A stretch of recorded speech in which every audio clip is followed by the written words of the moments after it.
So, that leads us to Barack Obama. We are in a financial meltdown in 2008. Remember? Yeah, Washington Mutual failed, 10th largest bank in the country. Bear Stearns failed. Lehman goes bankrupt. Fannie and Freddie go into receivership in the federal government. All held on broke loose. Everything is falling apart. Everything is falling down. $700 billion in bailouts. We passed TARP in October 2008. Obama saved the day. Because what did he tell us? Yes, we can. Yes, we can.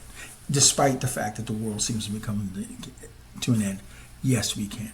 So, okay, here we go. Here is Mr. One America. Not Red America, not Blue America, One America. Here goes the first biracial president. Here goes someone whose name Hussein. His middle name is Hussein. Like Saddam Hussein? Yeah. Barack Hussein Obama. And we elected him president because we believe in him. Okay? What does Brother Obama do for us?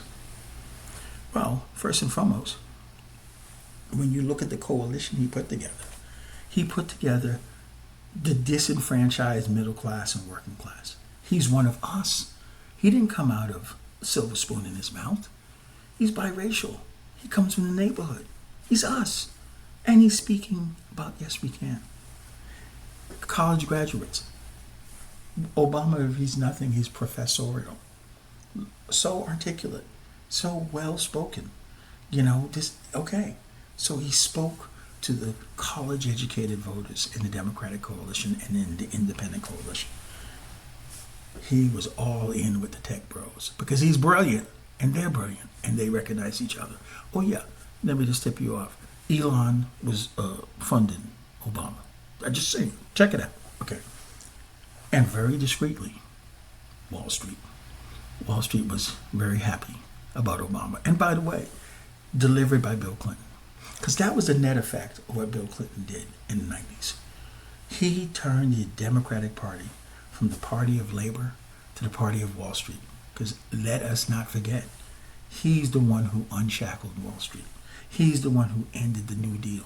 He's the one who ended Glass-Steagall, who allowed their wild-ass speculation and then took all the safeties off by deregulating complex financial instruments on his way out the door. So yeah, Bill Clinton bought Wall Street for the Democratic Party, and they paid it in a Barack Obama. Okay, here we go. I think this is one of the reasons why the Republicans hated Bill Clinton so much, because he stole their baby. Okay, because it used to be the Republican Party was the party of wealth. Yeah, welcome to Bill Clinton's party. Okay, so now we got Barack Obama. That's his broad-based coalition. But we elected him. He's going to take care of us. All held on broke loose. We got millions of Americans losing their homes.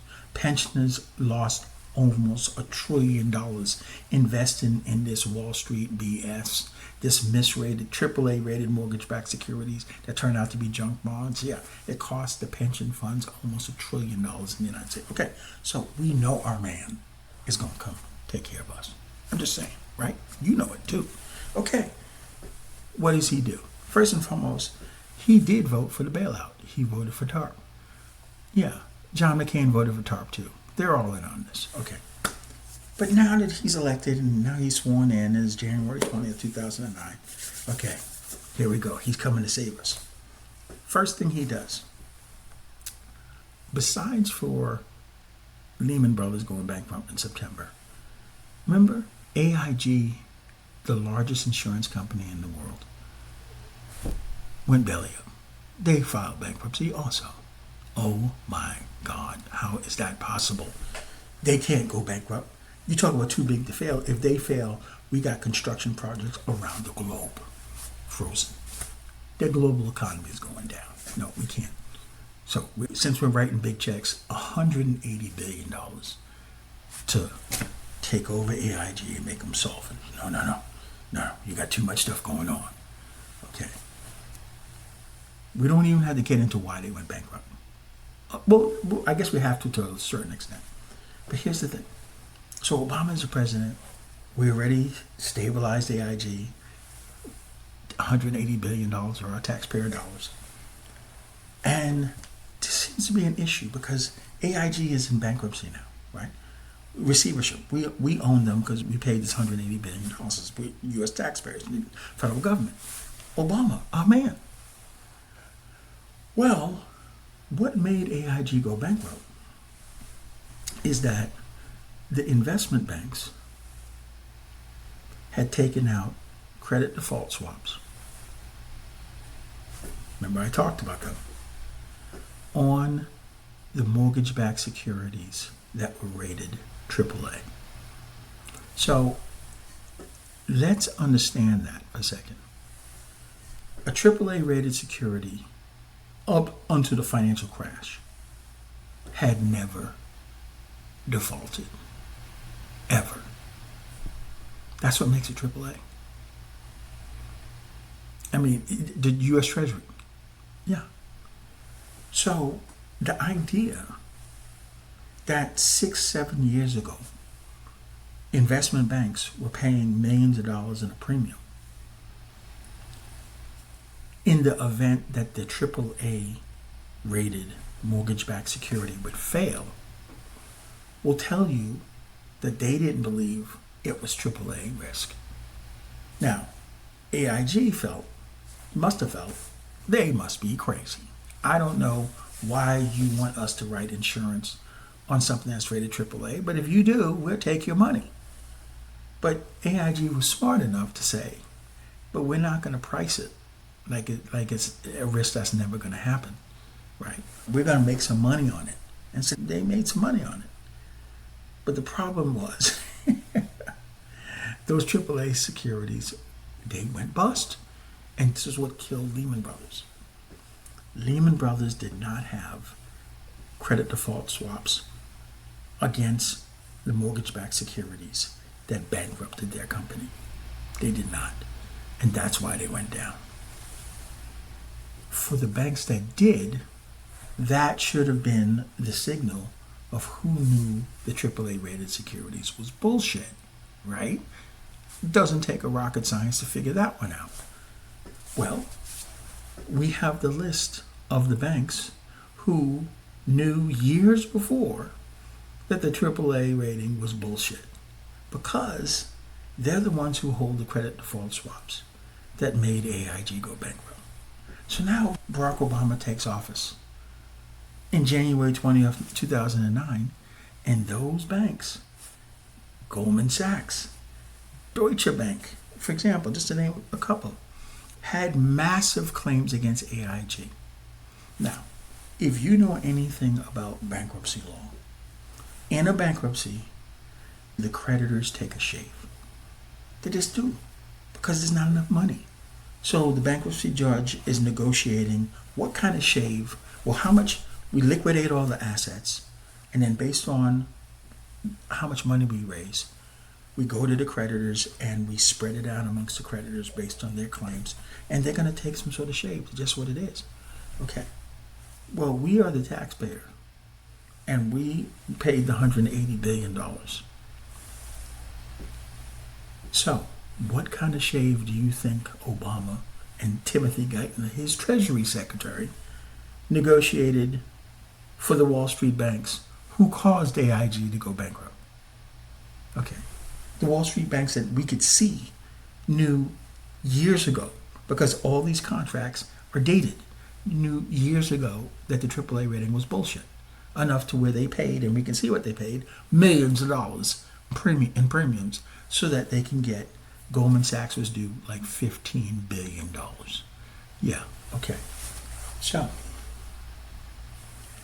what he did was, Obama, with Timothy Geithner, paid 100 cents on the dollar.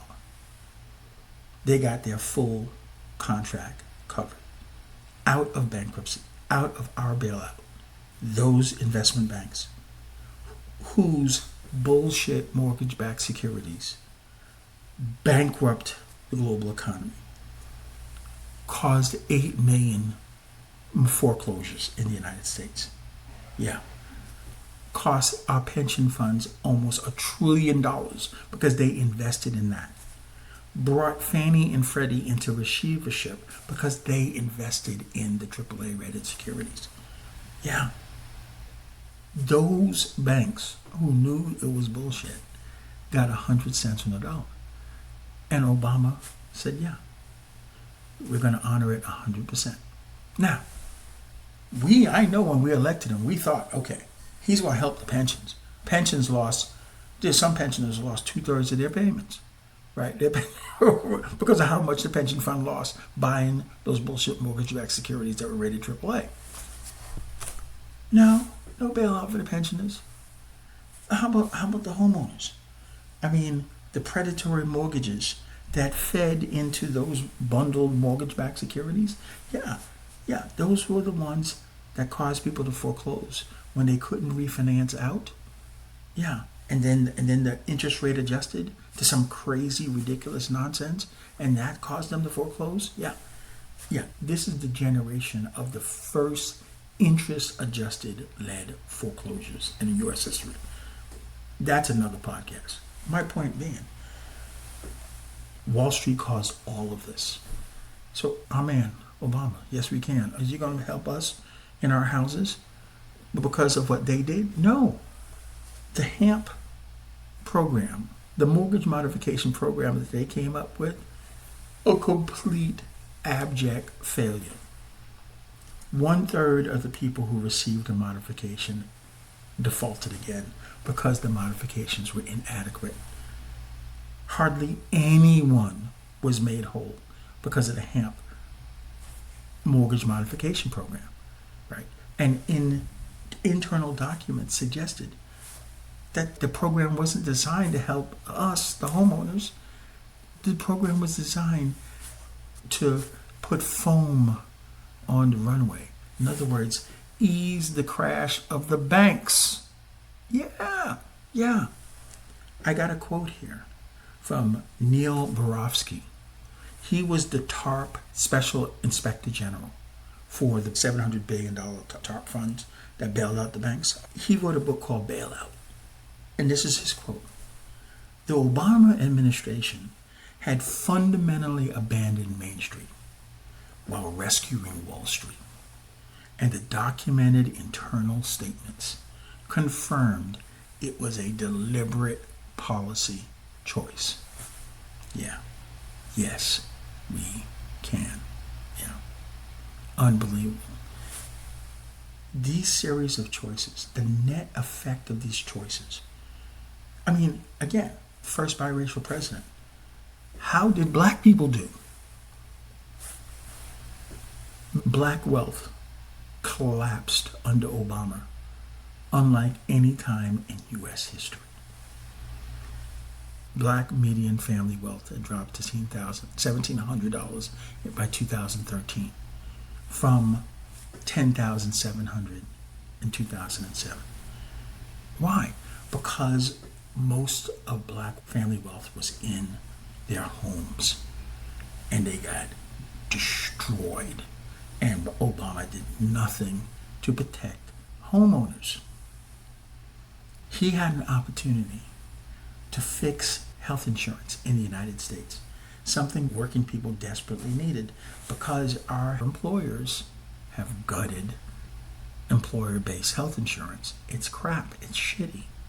And so we needed real health insurance because the health insurance that we had was so shitty that it became the number one reason why we were filing bankruptcy. Obama supported a health care plan that did not even have a public option. The point of the public option was a not-for-profit insurance company that we could buy into at cost to make the for-profit health insurance industry compete. No, he wouldn't put that provision in. And he had the votes, by the way. Okay, wouldn't put that provision in. Wouldn't put Medicare for all. Yeah, do you realize how much less it would cost for all of us to buy into Medicare? That's an episode by itself, but it's a real thing. We can buy into Medicare and spread the cost of healthcare across the country. This is why other countries spend far less on health insurance. It's because the risk is spread across the country. The way we do it is to isolate the risk on an individual basis within the context of an employee situation. So you might have 10,000 employees, okay, that's that little bundle. And you might have 1,000 employees, that's that bundle, but it's going to cost so much more. If you had 40 million people like they do in Canada, you could have insurance for 40 million people, spread the cost over that, and it's much lower on an individual basis. This is what Medicare for All would do. Obama said no. And what we got is the Affordable Care Act, and it's a travesty to the American public.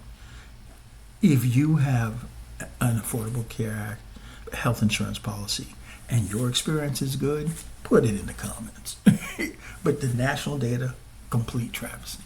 And that was Obama. So these are the betrayals that even Yes We Can did to us. You've reached the end of episode 46, Code Red for Democracy, the YouTube cut. If you've enjoyed this excerpt, please consider joining the Breadcrumbs community as a monthly member. It costs $10 a month on Patreon, and what you get is $20 worth of free gifts currently being sold on Amazon. Plus, you get all the full-length video episodes of Breadcrumbs. Plus, you get access to all the research I do to make sure that I'm giving you accurate and verifiable information. Plus, you get an email address so that we can deepen the conversation. So yeah, click the link below, join our Breadcrumbs community, and enjoy the rest of the episode. You take care, and I'll see you next time in the conversation.